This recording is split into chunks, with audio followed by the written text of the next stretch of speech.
Good evening, everybody, and welcome to our inaugural Masters of Science in Sustainable Energy Development and Haskayne Alumni event. My name is Jeff Coombs, and I'm the president of the Sustainable Energy Development Society. Our team has worked hard over the last few months to make this evening happening, and I'm really excited to watch it unfold. I'd really like to thank our sponsors for making this night possible, and a special thanks to the Haskayne School of Business Alumni Office and the SEDV program. I would also like to recognize the support of our partner faculties, the Haskayne School of Business, the Schulich School of Engineering, the Faculty of Law, and the Faculty of Environmental Design. Finally, on behalf of the SEDV Society, I would also like to thank you, everyone here tonight. We have a full house and are represented by students, faculty, and staff, as well as University of Calgary alumni from several disciplines. So now for a little housekeeping. In the unlikely case of an emergency, the exits are located here and there.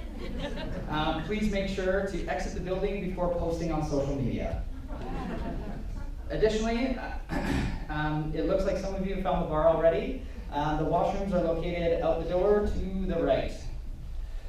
For dinner, in keeping with the theme of the evening, we worked with the events team to select sustainable dinner options for tonight. You may have noticed the salads in front of you. Please feel free to start. For those of you with food sensitivities, there are cards within your name tags with the request that you've provided for us. Please place them next to you so that the wait staff can pick them up. Now, I'd like to invite you to please join me in welcoming our panelists to the stage.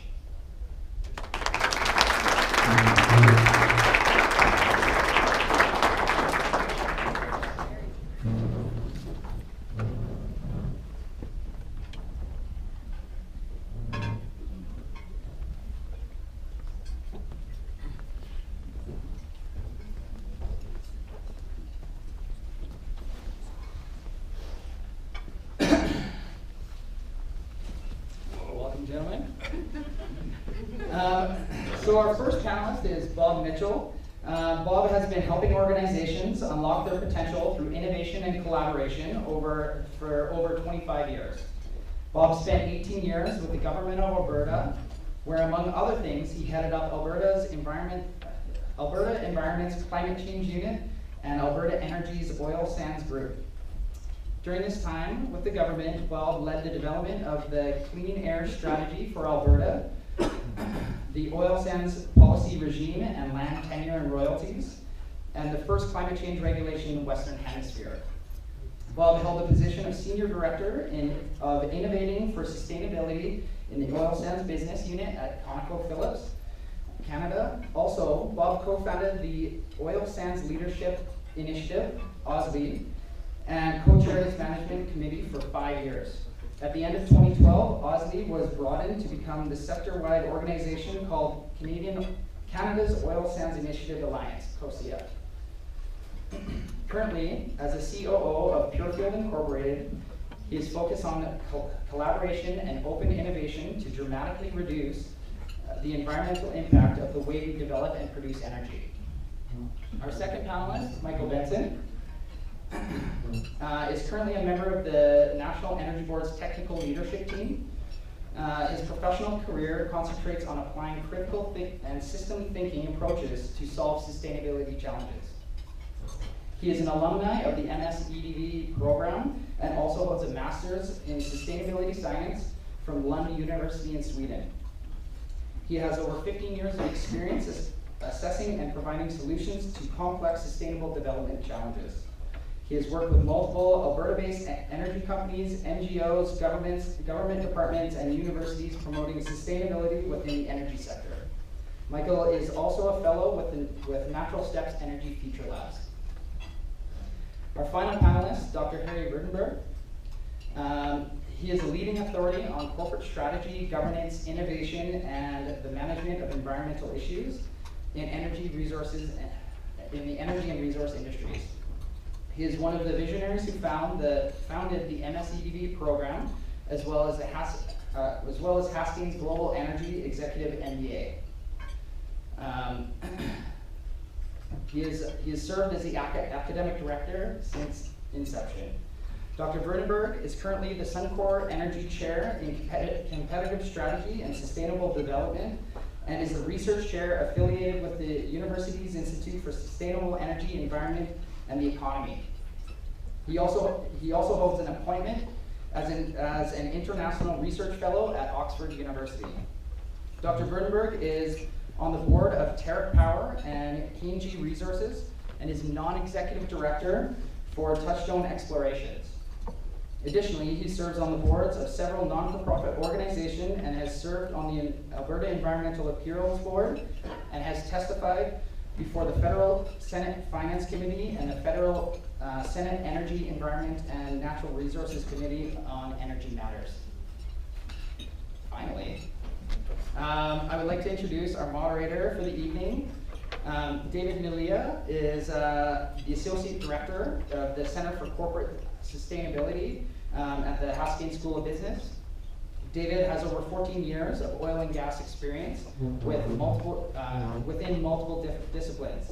His career includes time at Encana and Cenovus. He has served as the academic chair for the Bachelor of Science in Construction Project Management at SEDV, and sat on the board of directors for the Alberta Centre for Excellence for Building Information Modeling. David holds a dual undergraduate degree, a technical diploma, and dual MBAs focused on global energy management and sustainability and project management. David? Thank you. Need this microphone. Whoa, whoa. Hello? Everybody can hear me? All right, great. Well, thanks everybody for coming. It is such an honor to be up here and moderating this panel. I was thinking when I was younger and looking to see if a conversation can impact me. We have two people that were instrumental in those conversations with me back then, and one who I've gotten to know over the last couple of years that have really shaped some of the ideas going forward. I met Bob 9 years ago when Encana sent me to look at a sustainable project management operational review, and Conoco was one of the leading companies back then. I met Harry a year after that when I was doing my evening MBA at school after work, and they were just instrumental in planting ideas, which I hope will really be the goal for today, is to plant ideas of action with each and every one of you. And Michael I met 2 years ago. And when you think economics doesn't have a placeholder in looking at this conversation, he makes a fairly good case as to what and how can be done in that ambit. So we are so blessed to have these three speakers. Now, you will have seen in the event that we've given hats to each of our speakers. We have an academic, we have a regulator, but we won't hold that against them, right? Are there regulators in the room? Just to be careful. Nobody? Oh, you're all alone, Michael. And we have an industry expert, but I've got to tell you guys, each one of these individuals can speak to all three areas, given their experience and their backgrounds. So I hope you're excited for tonight. We're gonna kick it off right away, and we picked very easy questions for them. We were looking at them earlier and we said, what would be a fairly easy question for them to tackle? So the first one I'm gonna have thrown out there to Bob to start off our conversation is, in your opinion, and from the experience that you've had, Bob, what do you see as the biggest obstacles in implementing sustainability in your field? Well, one of the problems is that the sustainability, a while ago, people started to rebrand environment as sustainable development, and it's not. I mean, sustainability is the convergence of the factors as opposed to a specialty in environment. So you've got folks in environmental groups talking about sustainability and beating you up for environmental things, and they've got people off track on what sustainable development is about. Sustainable development requires innovation, and when you actually look at the definition of innovation by Schumpeter and the OECD, innovation is actually behavior change. But in the oil and gas sector, everyone thinks innovation is R&D. When you actually read Schumpeter, he says that You know, pure science informs opportunities to develop tools to address challenges like sustainability. And then applied scientists, like the engineers and geologists and geophysicists that dominate and tend to run the oil companies, they develop the tools that allow behavior change. But we don't have anybody that is a behavioral scientist in positions of authority in our sector. So we don't actually know how to get people to use the tools. Like when we formed COSIA, we got $800 million worth of R&D shared between the companies. That's R&D that was sitting on the shelf because nobody had ever figured out how to get people to do it. And it's the same with sustainability. It's all about getting the behavioral change right and figuring out how you impact people and get them figure out what it takes for them to be successful and how they can use sustainability to get there and make it in their enlightened self-interest. Me. Over to you. Okay.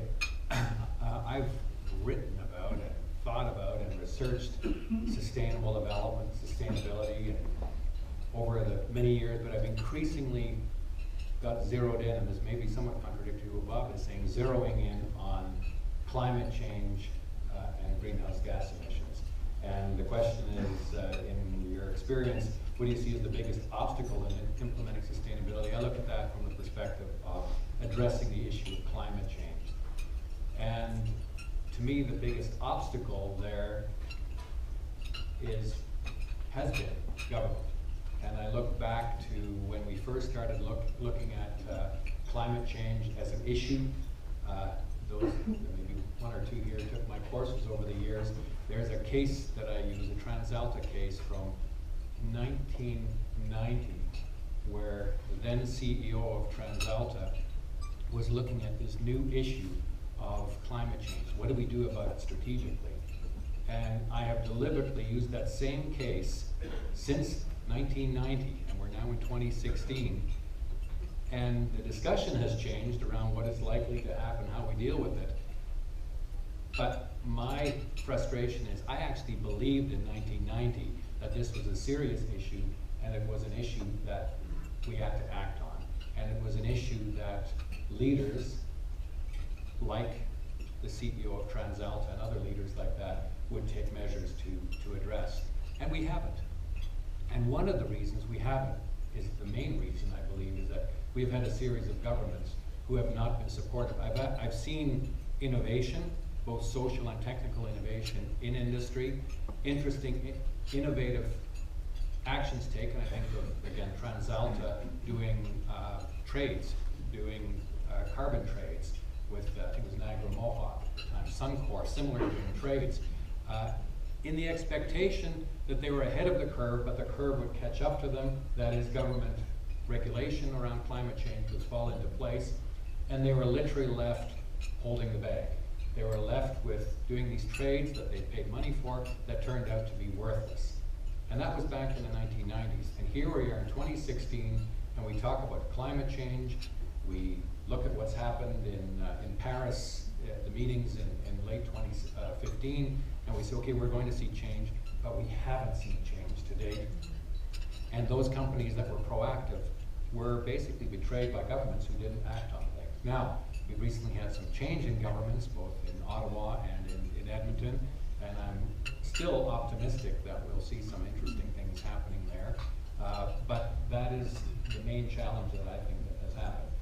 I think I've worked with companies over that whole period of time, and there have been many very interesting initiatives, but they have fallen because we haven't had government support in terms of some sort of, whether it's carbon taxes or some sort of initiatives that have encouraged that. And I could go on more about that, but I'll stop right there as the main, I'll pick that main one. Michael, you're an extension of government, right? So being the government representative on the panel, I don't know if I fully agree with Harry. Government is solely to blame, or the biggest obstacle for it. I definitely do think government in general has some responsibility in that. Corporations are some, civil society as well. And to me, when I look at across the sector and where is the lack of leadership coming from, to me, I see it coming back more closely to what Bob was talking about, and a lack of knowledge. A lack of knowledge and of understanding about what sustainable development is, and oversimplifying it to be climate change or oversimplifying it to be environmental issues. It's a field, it's a discipline, it has rigor around it, and so I think we need across all sectors to be taking this seriously.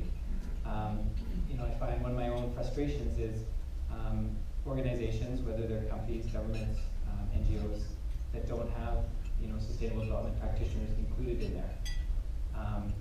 That's my first frustration. My second one is when they are looking to add someone into those organizations, they're looking for people who have an interest in sustainable development, as opposed to having knowledge of sustainable development.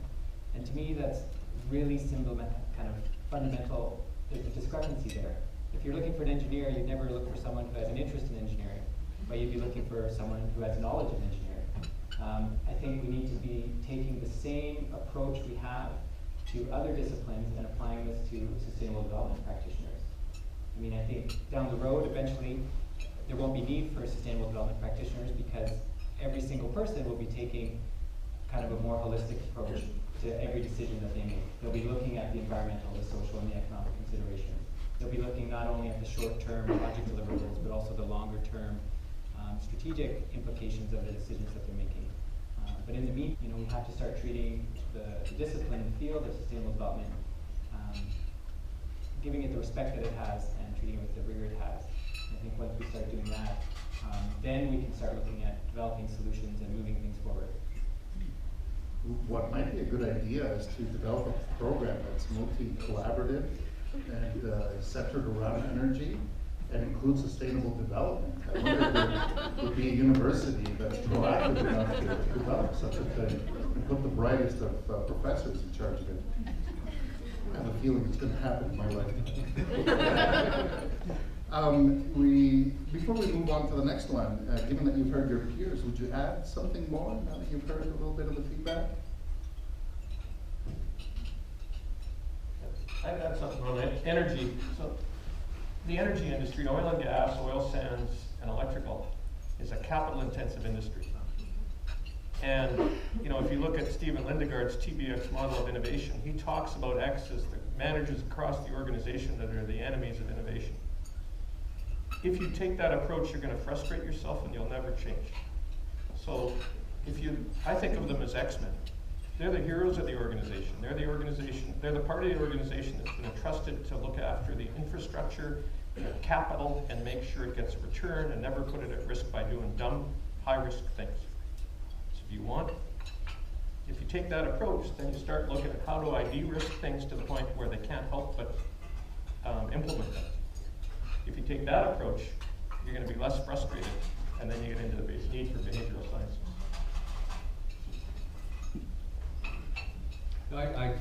Michael's comments particularly resonated with me about professionals with expertise in that area, and what we have seen historically as companies, yes, someone who's interested, or someone who hasn't worked very well on something else, but you don't want to let them go, or we'll put them into sustainability, or we'll put them into stakeholders, and those are fields that actually need specific expertise. And what I have seen is companies have changed in the last number of years, and the company that particularly comes to mind is TransCanada, the pipeline business, who I think were quite totally blindsided by the Keystone XL decision, which, if you remember back when that started, not only TransCanada, but everyone up to then Prime Minister Harper were saying it's a done deal, it's a slam dunk, it's all fixed, we've got it all looked after in Washington. The reality was it wasn't fixed at all, and it wasn't working at all. But I think TransCanada had a huge wake-up call there. I think we need people who actually know this stuff, who deal with this on a granular, localized basis, whether it's dealing with emissions issues, or it's dealing with Aboriginal or First Nations relations, or other community relations. We need people who have training and background and education in that. And I believe that they have done that. I believe that organization has seen quite a transformation since that, from everything that I've seen. So I think that speaks to your point of professionals in this area of sustainable development, with a view to, someday we'll have an economy where companies, all managers and all companies deal with that. But I think that's a step in the right direction, but I think we're seeing that. Any last words, Michael, before we move on? No, well, I mean, yeah, to me, I find it very interesting where, you know, a lot of times when people talk about sustainable development, often, without this knowledge, often people view it as, well, have we achieved it? And it's something that needs to be achieved, and, well, what's the checklist? What is, you know, can we build this into our management system? Can we, you know, can we set some policies that match it? And in my view, sustainable development, it's not a goal to be achieved, but it's a process that moves you along the way. And so part of the big challenge is, and I think, you know, Bob was talking a little bit about innovation and things are constantly changing. Where we have to get to is always changing. And so it's a bit of a frustration. It's a bit of a challenge in this field, I think. Those societal expectations are always moving and they're always shifting, and so you have to be nimble and you have to be reactive. While it is a challenge, I think that creates a very interesting space for opportunities and ideas. Great, thanks for that.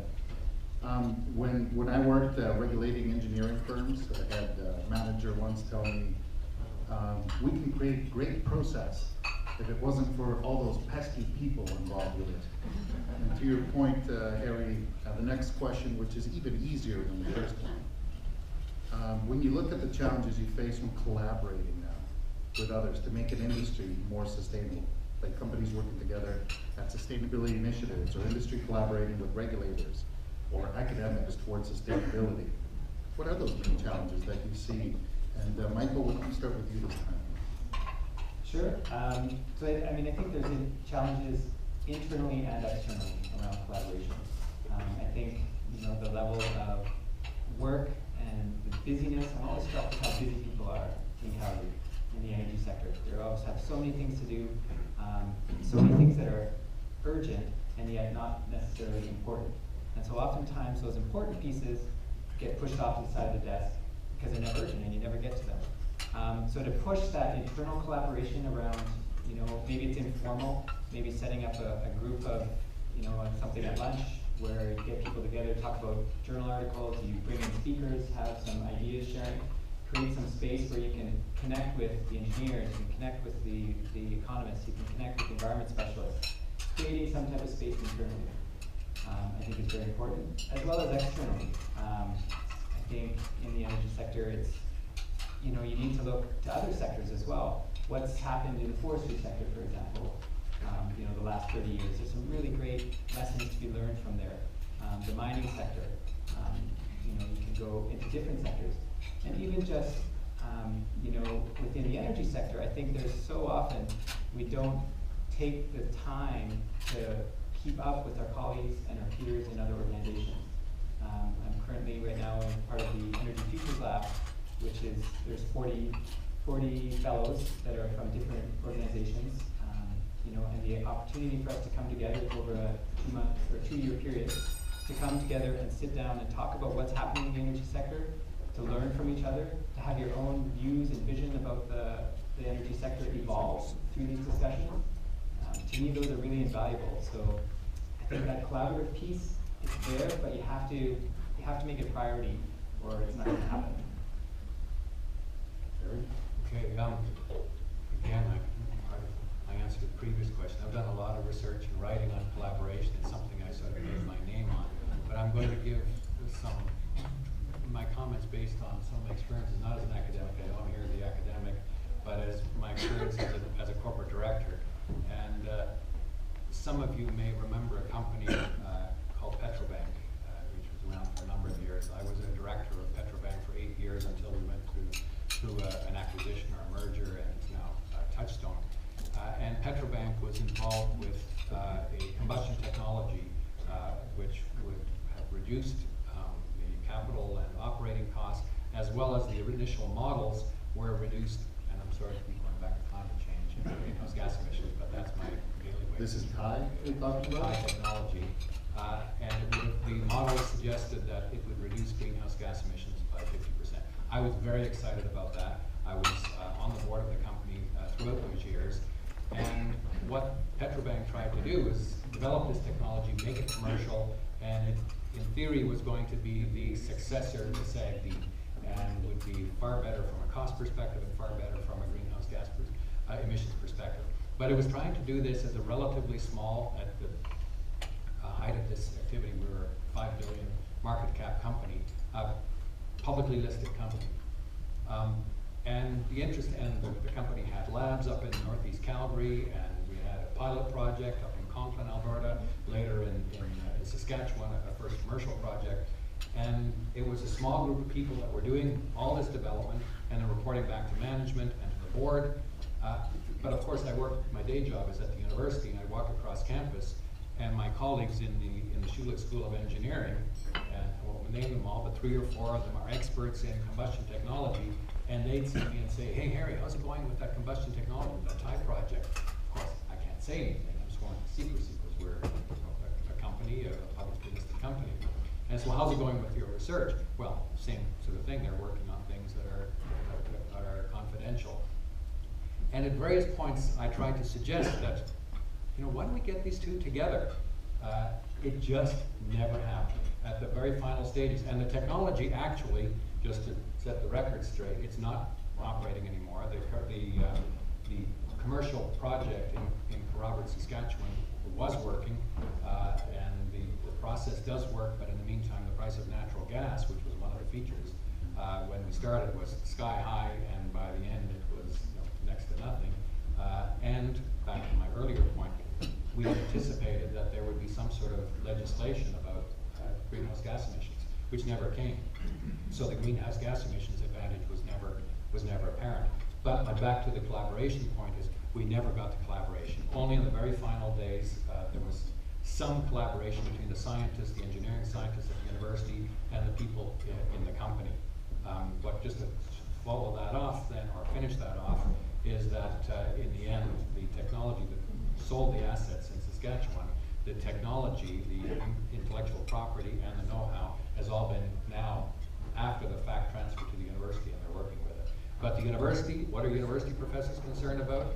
Doing research, publishing research, that's their world. What are companies concerned about? Getting profitability for the company, the bottom line, and keeping technology to themselves. Now I saw that throughout the industry as well. There are a couple of examples of good, again, we're talking about technology collaboration. PTAC, Petroleum Technology Association of Canada, some excellent examples of very good collaboration there around technology development. But they stayed within sort of environmental concerns, water, air, that sort of thing, not core things like efficiency, which is ultimately what greenhouse gas emissions is all about. More recently, COSIA, of course, and some of the others that you've been involved with, made steps towards that. COSIA is now, I think, starting to be somewhat successful in some of those areas, but I'm not sure how successful they'll be in the end. But PTAC is probably the best example of collaboration. But generally, there are these barriers between private or publicly listed companies and researchers in the university. And just one final point about regulators again, too. The regulators, in my experience, again, as a corporate director, were not always favorable to new technology development. Because what would happen is that our labs would be developing this technology or our field work, and we already had submitted our application for a project, and they said, oh, we have a better way of doing it. We want to change our application. Well, you can change your application, but you go to the back of the queue. Now, I don't know if, I believe that may have changed by now, but that was certainly the experience at the time. So again, that collaboration wasn't very favorable to getting innovation around sustainability. Great. For those that didn't hear what TIE is, it's another acronym because we have a shortage in the oil industry. So we added one, and I hope I get this right. Toe heel air injection, correct? Yeah. Okay. You stole a bit of my thunder that I was going to bring Bob in and say, you helped set up Osley and a precursor to COSIA. What a great collaborative group. What would you add to this conversation, Bob? Well, I will admit to you all 2 things. I have big aspirations and goals, and I'm really lazy. And so I've helped form more than 30 collaborative organizations in Alberta, Canada, and across North America. And some of them are still running. Some of them I've learned from my mistakes. If I learned from every mistake, I would be the smartest guy on earth because I made a lot. But one of the things that I think is a problem, when we developed Osley, it was a coalition of the willing and the passionate. And when we morphed it in and folded it in to be COSIA, we now had a coalition of the willing, the passionate, and the reluctant. And it's not the companies, right? You can have a passionate CEO and they send their best engineer that has all the experience in to bring rigor to this group, and they kill the discussion by saying, we've tried that before and nothing happens.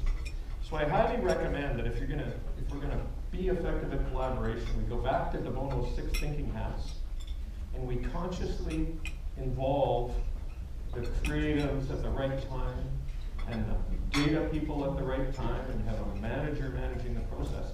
Don't put them all in the room, because you know the black hats that like to give you a dose of reality, if you put them at the beginning, you never get around to defining an opportunity and putting enough data together to de-risk it to convince the black hat.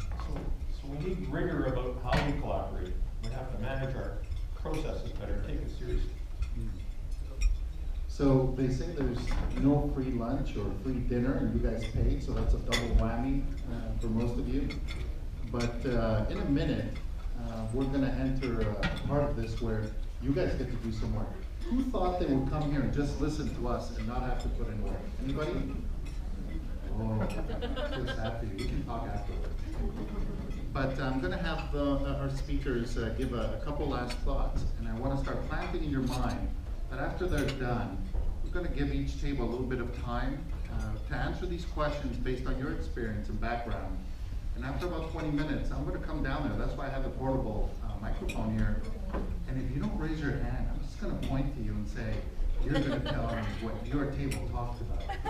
So I want to prepare you mentally, maybe physically, for what's about to come. So our speakers will give us one last thought now that they've heard what their counterparts have to say on this. Sure, I'll go ahead and start. I like Rob's thoughts about, you know, if you're going to collaborate, make sure you do it well. You set it up to succeed. One of the key pieces that I've seen in that, in my time, is around allocating sufficient time to do it. Don't let, you know, schedules determine, well, that, you know, we need an outcome by this period of time. And I know it's really uncomfortable for a lot of people to have more open-ended schedules without a set date or a set deadline to have something happen. But a lot of that collaborative process, it takes time to listen to what other people are saying and allow your own thoughts to change when you hear that. So sometimes having, you know, that initial piece, that initial collaborative process, just making sure that there's adequate amount of time in that. I've seen time and time again, you try and fit it into, oh, we have 3 weeks, or we have 2 months, or I've seen time and time again where you never achieve the positive results that you're looking for because you rush it and you're trying to condense it in there. So I agree with Bob there on that being an important element to collaboration. Yeah, I would go back to this at the corporate, this sort of the management level, that when we're cooperating, collaborating across corporate boundaries, we have to think very carefully about what we're trying to do and what are our company goals and what is going to give us our own company competitive advantage and what is something that's in the interest of the entire industry. So we found it easier in companies to collaborate around water or around air issues or ducts issues and things like that, where if something goes wrong, the whole industry is negatively affected. We can all agree that's a good thing to collaborate on. When we start to think about collaborating on things like greenhouse gas emissions, that's not a good idea. It's the same thing. It's environmental too. It's just like water and like air. It isn't. Now, why isn't it? It's because when we talk about greenhouse gas emissions, that's generally fairly closely correlated to efficiency, which is if you can find a more efficient process, it will give your company a competitive advantage over your rivals, and you're less likely to be collaborative there. And I believe that's why we've not seen a whole lot of major jumps forward on the greenhouse gas emissions collaborations, because every company that figures they've got something wants to keep it to themselves. So at least have that conversation. And sometimes you can work things out with agreements in terms of, and again, PTAC has been particularly successful, although they've done less of the greenhouse gas emissions, and I believe COSIA is doing some things now. But that conversation has to occur, and some sort of agreement has to come in everybody who participates has access to whatever technology and can freely use it. But if you don't have that conversation, it will definitely fail. I see you grin. So when we started the Clean Air Strategic Alliance, which actually started in '88, their website says they started in '94. They chose that date because that's when I stopped managing it. They felt that they were born again after I left. But when we first started it, every working group and the board all went through norming, forming, storming, performing steps. And when we actually, everything was going well and the board was getting along and we really broad, diverse group of parties represented, but when a working group presented to them and they had to make a decision, it caused anxiety because they were going to get into conflict. So their response was to shoot the messenger. So a really important lesson, I think, is you have to manage up. I highly recommend a team charter, half page of what the team's going to accomplish, half page of what the person's going to bring, and then they have a responsibility at the bottom of the charter for managing up. And they have to get their boss, internal champion to sign it and take it seriously, and it becomes part of your business, and they do reporting. Otherwise, they're going to shoot them when you come in with the recommendation. Great, thank you. So, how's the food? Good? Yeah, the salmon was good? Who had the salmon? All right. Who didn't have the salmon? Both good? Who had nothing, I guess? Some hands not go up at all. You must be hungry. Okay. For the next 20 minutes, we put the questions up that we just covered in this first half. And now it's your turn. Talk to the people at your table. And don't be shy, because I won't be shy. I'm picking on you later to pass you the microphone. And talk about how your experience, background, how you would answer these questions, because everybody has a say in this. And get ready to share. In about 20 minutes, I'll be coming around. I'll be very loud when I do. And then I'll pass you the mic. For about 10 minutes, we'll take a couple of feedbacks from each of the tables if possible. Okay? Thank you so much. Okay, hello? Hello? Did everybody have a good chat? Nobody? Anybody hear me? Hello? Hello? It is a good chat because nobody can hear me. It's good. It's good. So, I'm going to ask for volunteers, but only for half a second. I don't see hands go up quickly. I'm just going to pick somebody. And whoever is averting eye contact with me, you need to thank her afterwards. Okay, please. And this is, say who you are, too. In the microphone. Hi, I'm Rachel. Stand up, Rachel. I work for the Scottish government, but I'm representing my table here. Spanish government? Scottish. Oh. Yeah.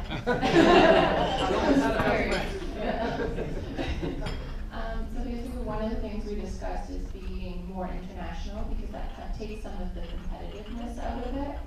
For example, like some foreign accent, they're never going to give all of their secrets to each other because it wouldn't make any business sense. But someone in another country in a different market might be able to collaborate on sustainability more honestly than someone competing locally here.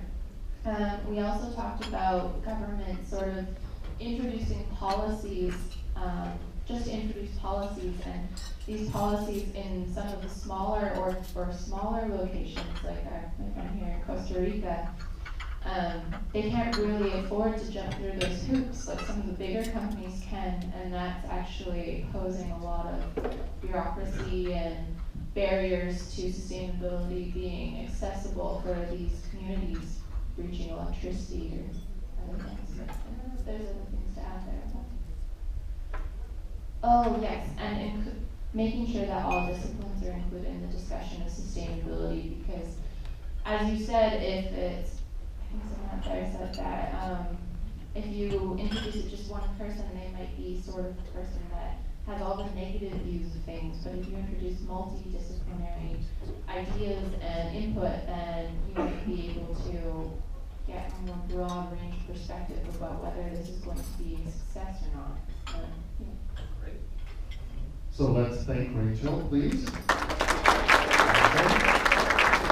Okay. More hands. Who's averting eye contact? I feel like a talk show host. But this gentleman over here has his mouth full.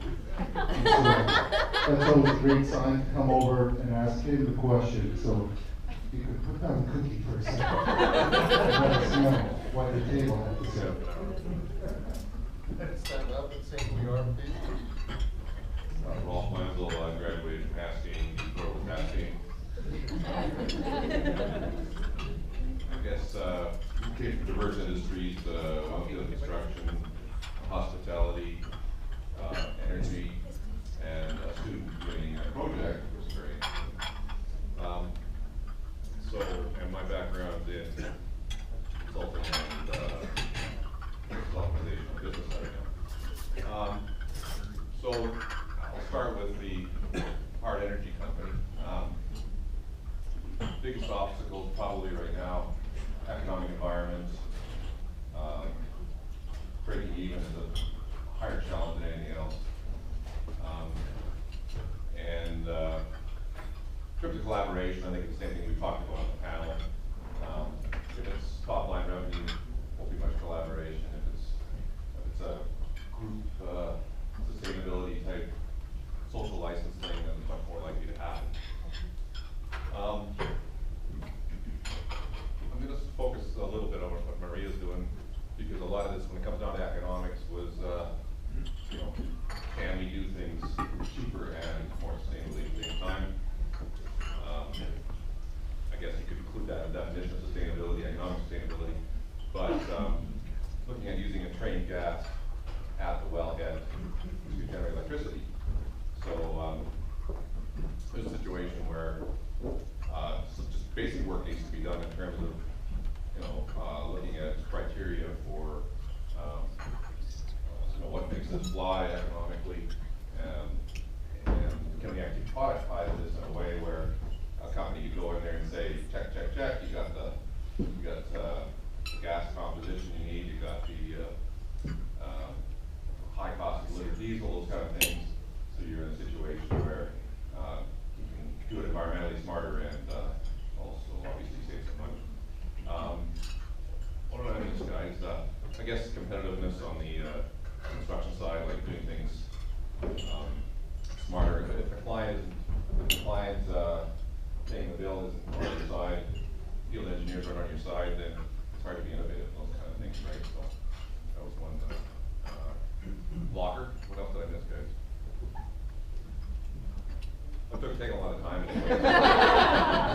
Thank you. Roll, right? Yeah. Does the panel want to say anything before I look for our next next speaker from the table? I just wanted to, wondered if you could talk a little bit more about the gas to power. Are you yourself, your company looking at this, or who's? Maria's studying it. Okay. Here's Maria. Yeah, could you talk a bit more about that? I mean, She also has her mouth full. We were just speaking that looking at the generation of power from solution gas. So it's a technology that is already feasible, but I'm looking at the potential in the whole province. Okay, very good. Maybe we can chat afterwards about some of those. Okay. There's the opportunity to network here. Hope you guys notice that. Oh, Irene. Hi, Irene. Okay, Sean. Please stand up, tell us who you are. My name is Naomi. Kim, Irene, and Hannah at the table. So we've got somebody from academics, students, and somebody from defense, and I work at a pipeline company. What we were talking about from the first one for sustainability, I think one of the biggest problems right now is we don't have an actual definition. So nobody knows, as it was brought up, what is sustainability? Everybody has a different opinion. The other issue is everybody has a different opinion, whether it's private, government, and then the biggest issue we have is the public itself, the common people who aren't necessarily knowledgeable or taking the time to follow the different laws when the information comes out and the facts, and taking out the emotion. And I think right now we have a lot of emotion that we're trying to fight right now, and it's really hard to try and do that. And then the other side, talking about collaboration, is one of the things Kim has set up a conference that deals with collaboration between energy and defense, and actually taking what you have in those different industries and crossing them and saying, hey, look, we've got this technology, let's apply it to something else, and using that collaboration, because like you said, oil companies aren't going to talk to oil companies about their secrets, but a defense company and an oil company, that's completely different. So it's a little bit more open to looking at this kind of thing. So. Great. I will comment that ever since I've had sustainability in my title, every conversation starts with, what's your definition? What's your mine or his, et cetera, et cetera. So you kind of you're next.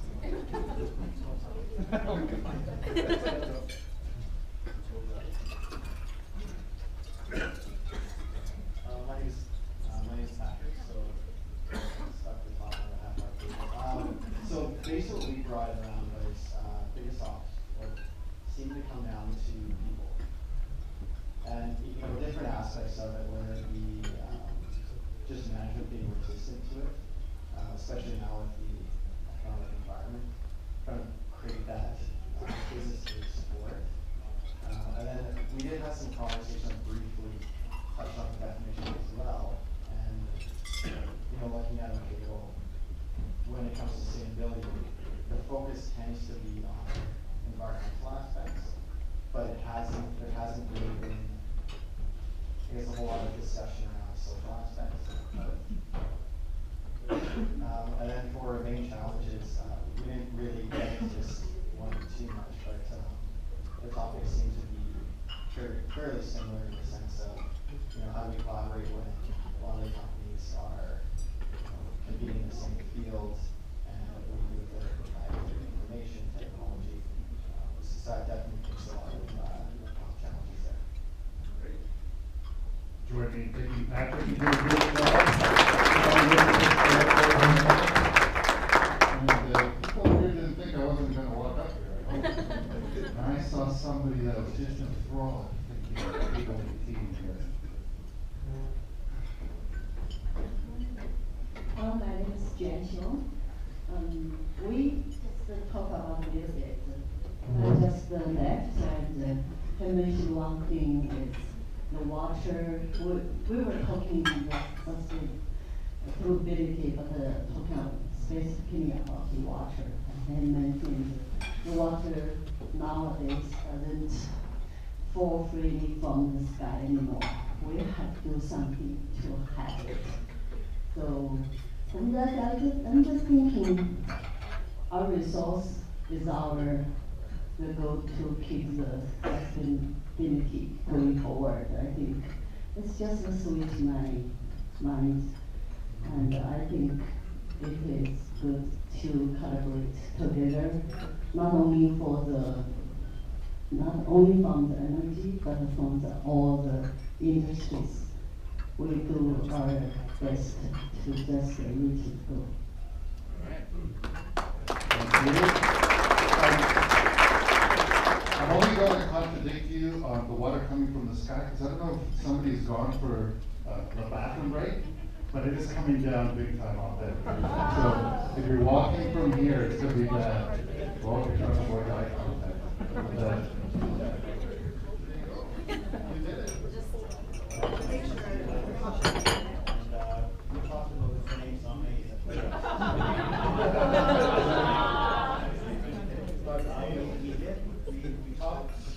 Actually, we had more questions than answers. We tried to define sustainability as in, is that sustainability from society and the environment and that kind of thing, or is it corporate sustainability, and how a company can ensure that they'll have a long-term future.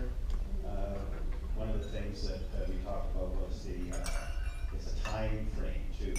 So the oil sands, as an example, are a finite resource, and therefore, you can make them sustainable for a certain period of time, but sooner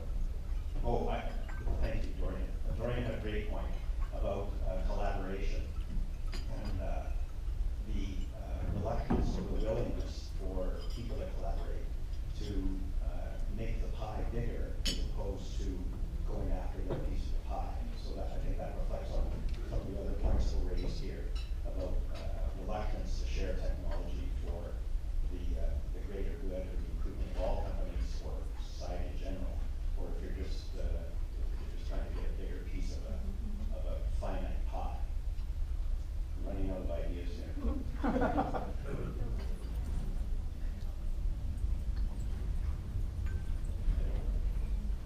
Oh, right, yes, and then, of course, for collaboration, to get people engaged and how to buy into it, because collaboration as a concept.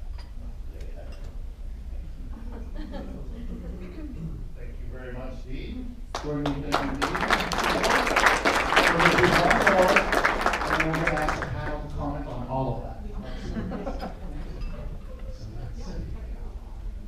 Here we go. Prize winner.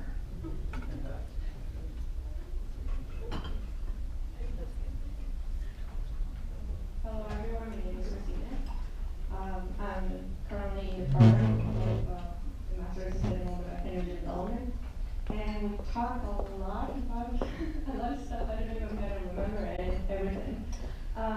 Well, the main challenges that we talk about, I think one of the principal was about the people, about how a lot of people that has a lot of experience and lots of years in the industry are reluctant to have new ways of doing things.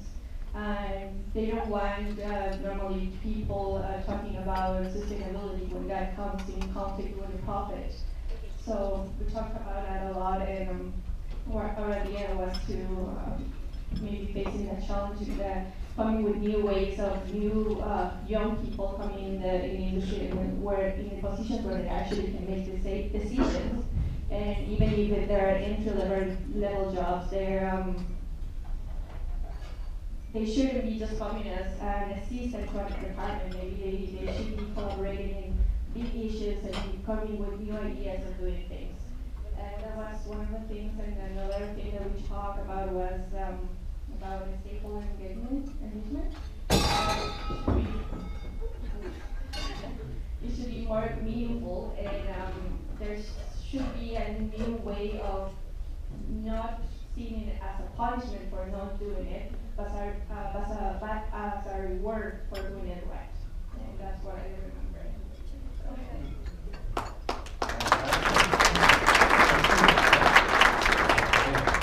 So Pat, will I come back up there and we get into the second question.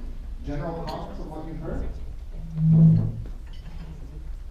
Well, the only comment I'll pick up on the comment here about gas to power, I think as we're looking to clean the grid or to green the grid in Alberta, I think there are some real opportunities in that. When you couple that with what we've been hearing about all the wells that are no longer economic from a gas production point of view and the abandonment issues around that, I believe that there's some real opportunities. And I like that kind of thinking about sustainability and greenhouse gas emissions being something looking for what are the opportunities that we have right here. We're not necessarily taking ideas from someone else and saying this is what we need to do here, but this is unique to Alberta. It's a maybe not a complete solution, but it's going in a step in the right direction. Again, what Michael was talking about and many of you have reflected here. What is sustainable development? It's a process. It's like concepts like freedom or democracy. It's moving in the right direction. And that strikes me as the kind of example that is a localized Alberta example of exactly what sustainable development is about. Related to that, a legacy of the Global Carbon X Prize is that there are going to be 2 test centers, one in Wyoming for the combustion of subbituminous coal, which is what we have in Alberta, and the winner of the prize is going to be the party that can prove they can take CO2 out of the flue gas and turn it into something valuable, so it's not released into the atmosphere. The legacy in Alberta, and we paid for half of the competition, is at Shepard in Calgary. We're going to have a natural gas combustion test center. So in the future, we should have companies come in behind your natural gas combustion and make a product out of your emissions instead of releasing it to the atmosphere. Sure. I'll maybe talk a little bit about, a couple people brought up the idea of definitions and what is sustainability and what is sustainable development. I've spent a lot of time on this topic myself, and I feel, we've had 30 years talking about sustainable development since the Brundtland Commission came out, and we've been able to kind of define it a bit and operationalize it. And we've seen the emergence of, three kind of perspectives or paradigms in sustainable development.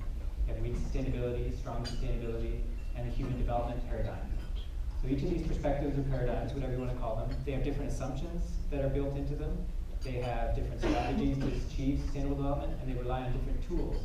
So as practitioners of sustainable development, this is kind of what I was talking about earlier about the knowledge and building that knowledge. You need to understand and appreciate these different perspectives or paradigms.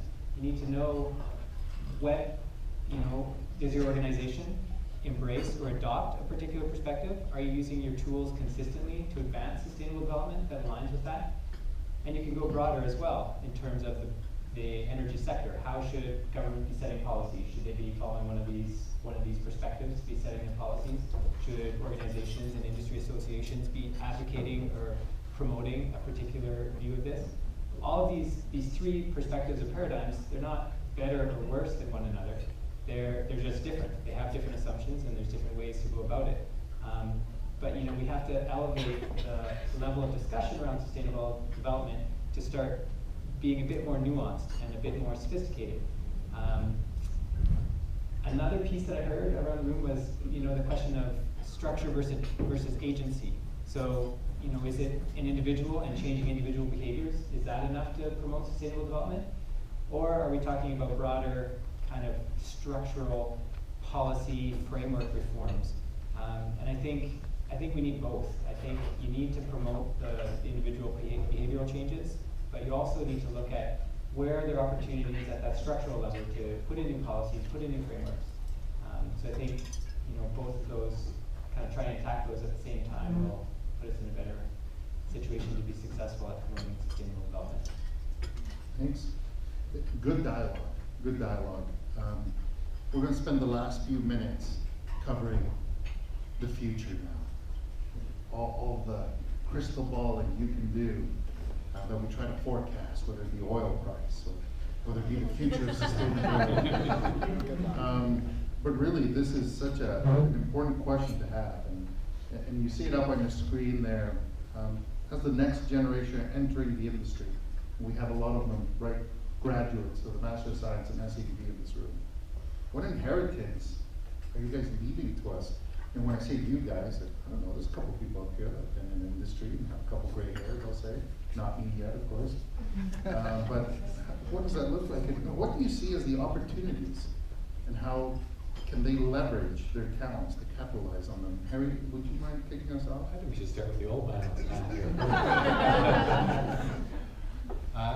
What inheritance do you leave? That's a really, it's not a tough question, but back to the comments I made earlier, it wasn't just in 1990 that you mentioned the Brundtland Commission report where I got seriously thinking about what we should be doing. My history with this whole space go back actually to 1971. And 1971, I was protesting. I was one of the original members of Greenpeace and protesting nuclear testing in the Aleutian Islands. And I actually believed then, and I believed in 1987, the Brundtland Commission report, and in the early 90s when we started seriously talking about sustainability here, that we would make huge progress, that in my generation we would change the world and we would make huge progress. And when I talk about inheritance, I'm actually sad to say that we're sitting here in 2016 and we haven't made all that much progress. In fact, we've made progress in certain areas, not to be a real downer about all this, but again, in my pet peeve area of being climate change and greenhouse gas emissions, we've done very little, really. So we leave, on the flip side, lots for you to do. And also, I think things are changing with meetings in Paris, with changes in government. I personally believe, and this is not, anybody who's heard me speak over the last 10, 15 years, I've urged governments and business to be moving forward much more proactively for many years, and we didn't in good part because I don't think we had the government support to do that. But I think now there's an opportunity to move forward, and there's also a threat. If we don't, we're going to have not only an environmental problem, we have real economic problems here as well. So we don't leave as much as an inheritance, I feel, and I don't know if I'm the oldest one here, but maybe. That's a yes. There's not that much, but there's huge opportunity, and we now have opportunities. We've talked about renewables, we've talked gas to power. Coal is going to be phased out. We have to do something, and so there's big opportunity. There's also huge challenges there. Going to an increasingly renewable energy-based power grid, there are huge problems with intermittency, with, we've seen, you know, the power prices in Alberta have never been as low as they are right now. Nobody's going to invest in power generation right now, given prices. So things have to happen. We have to get really smart. We have to figure these things out. Energy storage is a huge area, which the likes of Elon Musk in California and Tesla are getting into. We're at a point where we're actually going to see big changes, and you're going to be very much part of that. In terms of oil sands and some of the bread and butter of this province, we're going to have to work increasingly on the technologies and things to get those emissions down if we're going to be competitive in the global marketplace, if we're going to get pipelines built to Tidewater, if we're going to be a player, if we're going to get our oil into different markets. So lots of opportunity, but I'm sorry there isn't more of an inheritance left. So we'll go to our youngest member before we go to our oldest, Michael Bob. Okay, I'm 61 years old. Harry seemed to want to know that. and at 61, I think I'm now at a point where my life's work can begin. I think we can make Alberta become the place the world needs. I think our hydrocarbons are too valuable to combust. When I look at 2050 and 9 billion people on the earth, we need the carbon to make materials, we need the carbon to make food, we need the hydrogen for its chemical value. Let's encourage the renewable revolution and then figure out how we make the materials, the graphene and all the other stuff out of our hydrocarbons and stop combusting it. When you actually combust hydrocarbons, you add, it's exothermic to break them apart, and it's endothermic when they release their atmosphere. It's when the hydrogen combines with oxygen to make water, right, Paul? And when the carbon combines with carbon dioxide, and that happens because uncontrolled combustion. But can you imagine if we took a more careful look at how do we cause exothermic reactions so that when they're forming a compound we can use? I think carbon's too valuable to release into the atmosphere. And I think we got to start on this now, and I think that's a legacy for all of you. I want to go around and champion it, but I think you can help us go off into the future and do it. Wow, that's quite the challenge.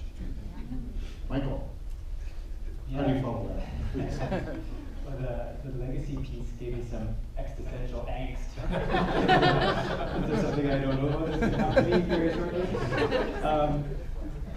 Anyway, yeah, it's a tough question for me to answer as well. I look, again, I go back to sustainable development, and you know, all those weak sustainability, strong sustainability, human development, all three of those paradigms, a key component of them is intergenerational equity. So what's happening today compared to what's going to happen to future generations.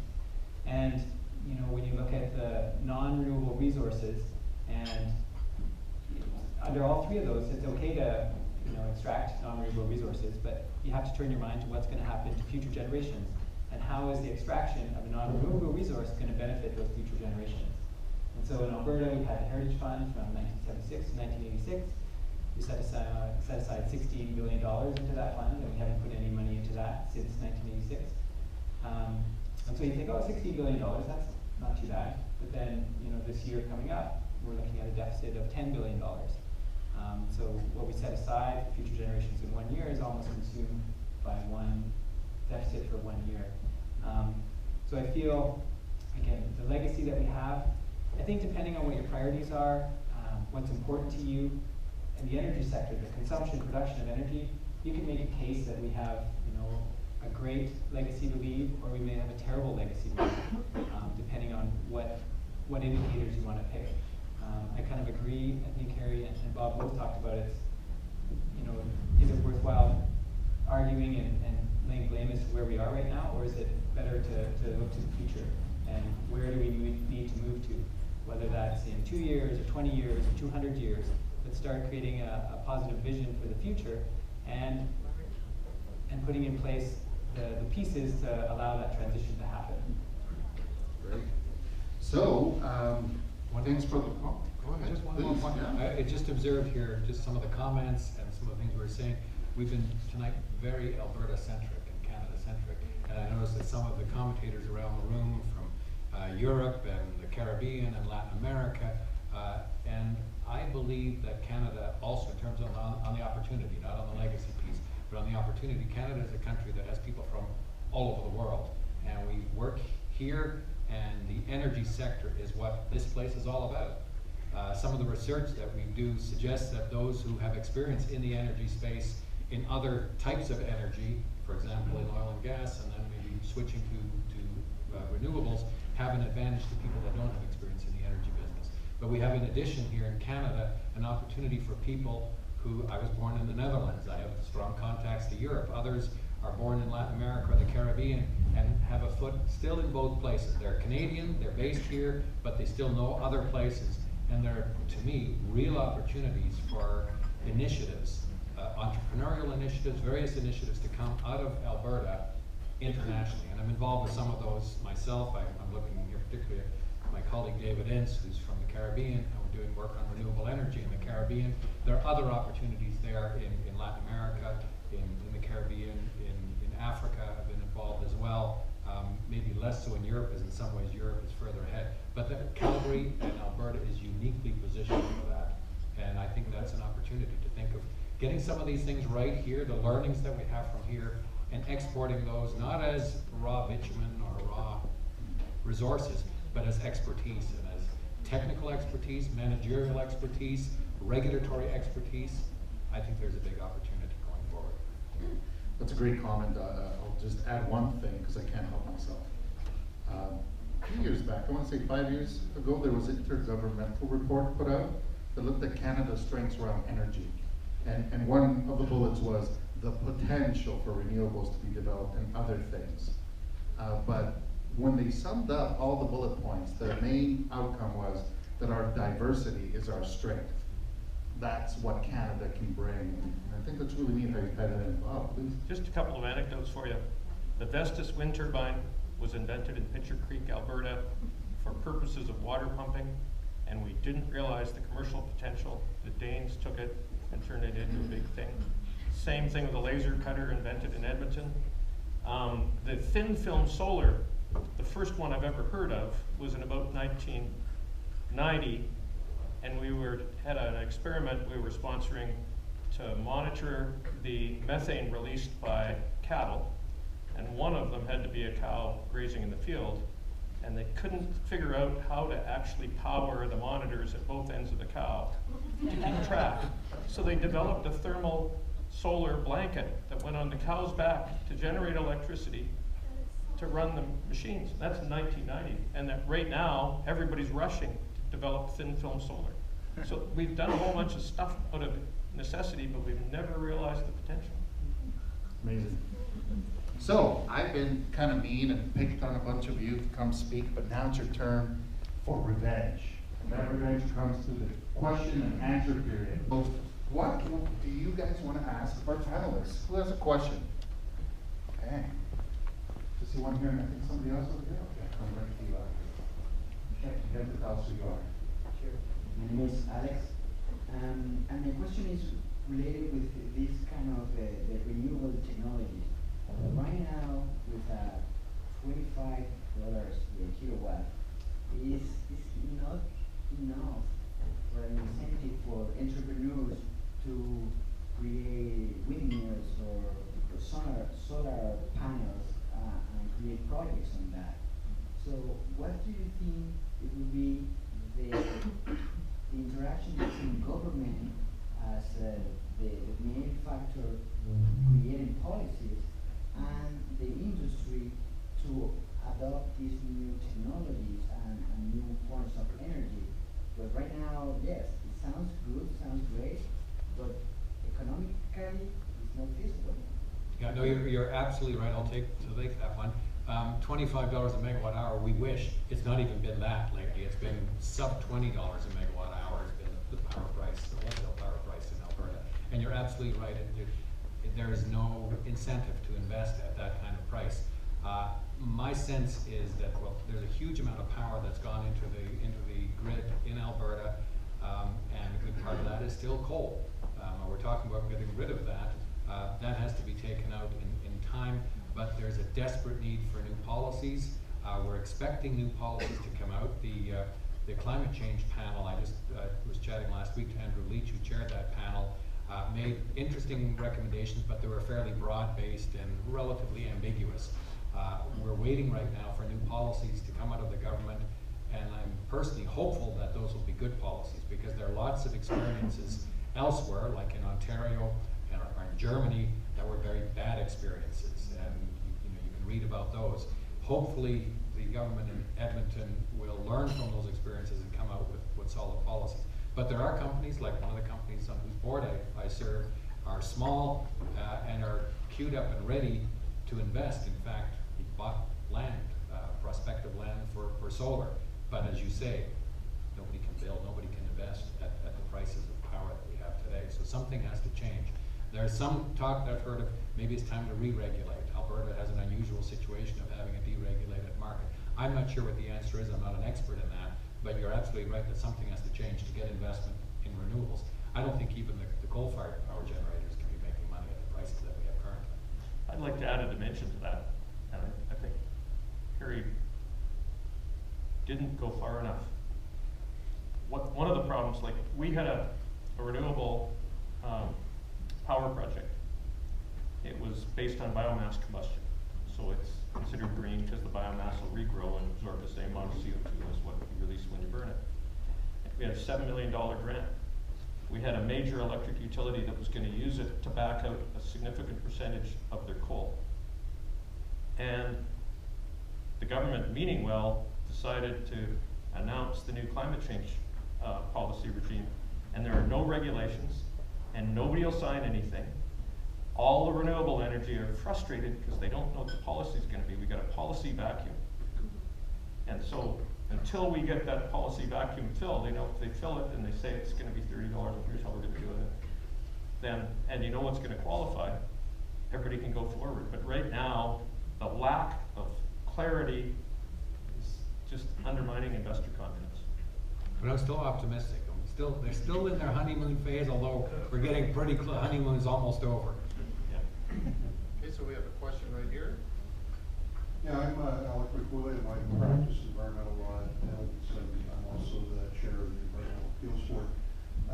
Last September, October, 193 countries through the UN signed on to the Sustainable Development Goals.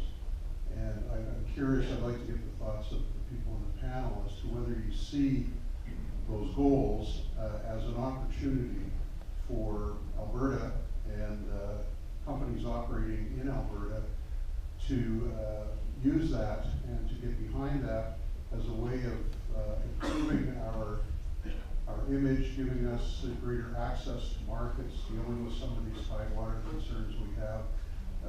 Those goals, there's 17 of them, only one of them talks about climate change. There's a whole bunch of others where we can say in Alberta that both the government and industries in this province are doing very, very well on those. And you see that as an opportunity going forward for us to get behind it with some government support and solve some of these issues that we have on the world scene. Sure, I can maybe take the first crack at that one. I think for sure, I mean, anything in my mind that is adding some substance to the conversation and giving us some, again, some rigor or something to talk about. And I think the UN, those UN Sustainable Development Goals can be very powerful. You get into, put on my regulator hat, how do you do we enforce those? Do we turn them into law? Becomes a challenge. I mean, we've seen that with the UN Declaration for the Rights of the Indigenous People, where both Alberta and the federal government have indicated that they're going to fully implement the UN Declaration for the Rights of Indigenous People, and there's a bit of uncertainty about what that means and how that would actually work in law and align with the laws. And I think there are challenges there, but I think again, going back to this example with Indigenous rights, I think it's been very positive at bringing forward those issues to the front of mind and to the conversations that we're having in the energy sector. It's shone a big spotlight on some areas that we need a lot of work to be doing. And so I think these type of UN, these broad international agreements and international initiatives can be very powerful at bringing attention to areas that need to have work on them. So I would think the UN Sustainable Development Goals could play that role as well. I would add to what Michael's saying. I think yes is the answer, but I think we should have been doing this 10 years ago, and we didn't. And I think we might have, had we done so, preempted the kind of dirty oil and all these kinds of image and reputational issues that we're dealing with right now. I believe it will make a difference if we get totally on side with that. And I'm led to believe that those who are activists who are against any kind of oil development, who want to keep the oil in the ground, are a minority, but they're very vocal, and hopefully they won't win the day. I've had staff when I was in the government that used to attend all these things, and I used to attend some myself, and we talk about them. Frankly, I have no patience. I'm fed up. You can sit around and philosophize and worry about what they're saying globally, and that is an excuse for many for inaction, because you can be armchair critics. Don't forget, you think globally and you act locally. We need local actors. We need all of you to make a difference in your lives. And while it's neat to pay attention to that stuff, don't let it sidetrack you. Go out there and take action and do things. And until you do that, you're not really helping. You're part of the problem, even if you agree with all this stuff and you write letters to papers and do all sorts of protests. You're not part of the solution until you start taking action yourself. Thank you. So we're going to have a question here, and then we're going to give you the last word. Go ahead. Must I got a kick of seeing my former student colleague and former professor going back and forth and disagreeing from time to time. But my question is, you talked a lot about Harry and some of us here about the whole international aspect of Canada.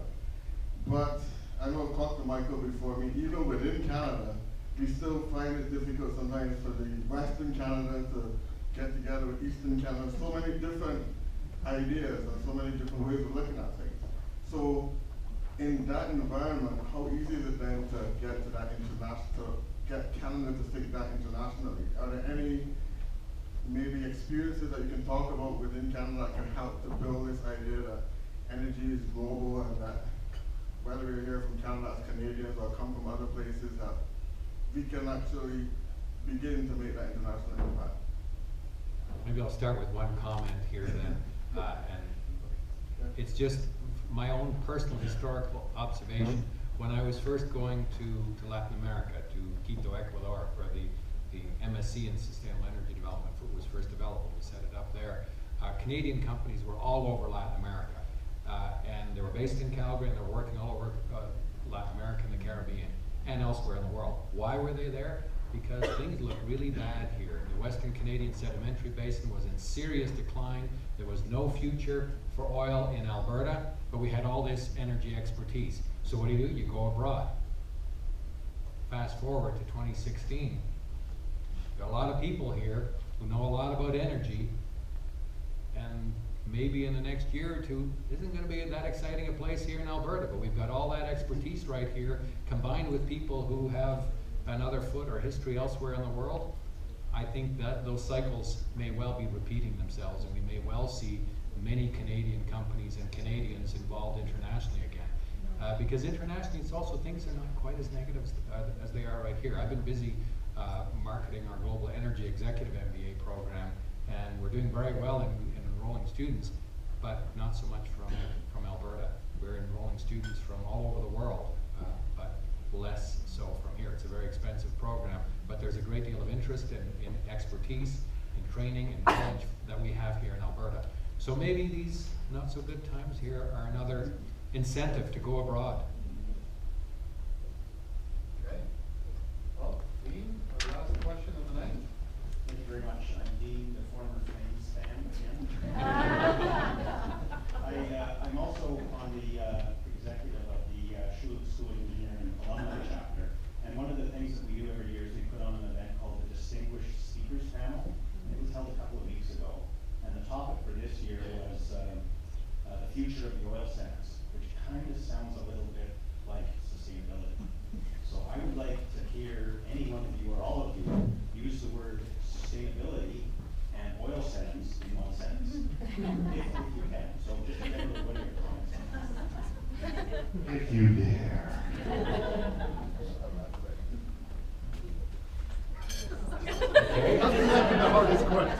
The oil sands survival is based on being efficient and cost effective and addressing sustainability concerns like they've never done before.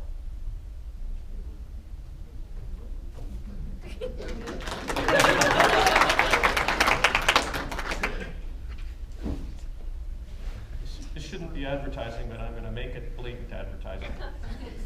So my company have come up with a way we've proven through a demonstration plan where we can upgrade Canadian heavy oil and beat the low carbon fuel standard of California by a large margin.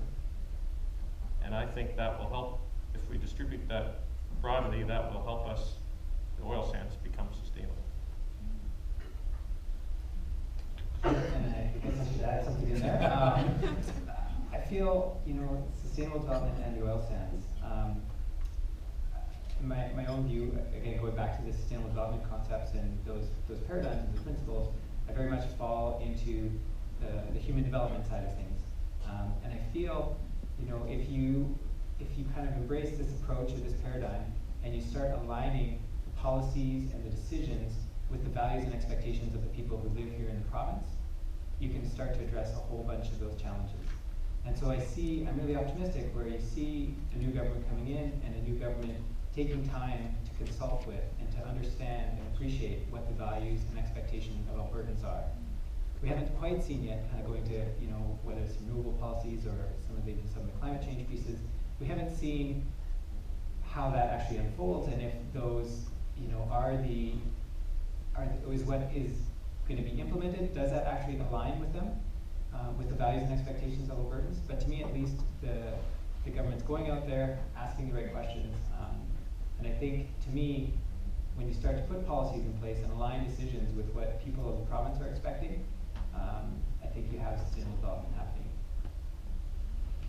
Thank you, what? Okay, take a pass as my way. 3 gold stars, they all get. Perfect, thank you. So, thanks guys. I'm going to pass it to Jeff to close off the night because that's all we have for you. So again, I just wanted to say thanks so much to Michael, Harry, and Bob here, and David as well. So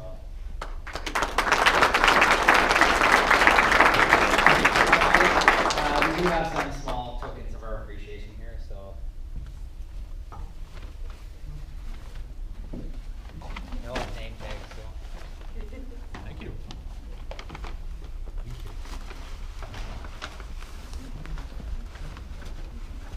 I got a gold ring. What's your piece of coal? So again, I would like to thank the Petroleum Club and his team for hosting our event, for being so accommodating. Finally, this event would not have been possible without our sponsoring faculties and the hard work of the SEDVS committee.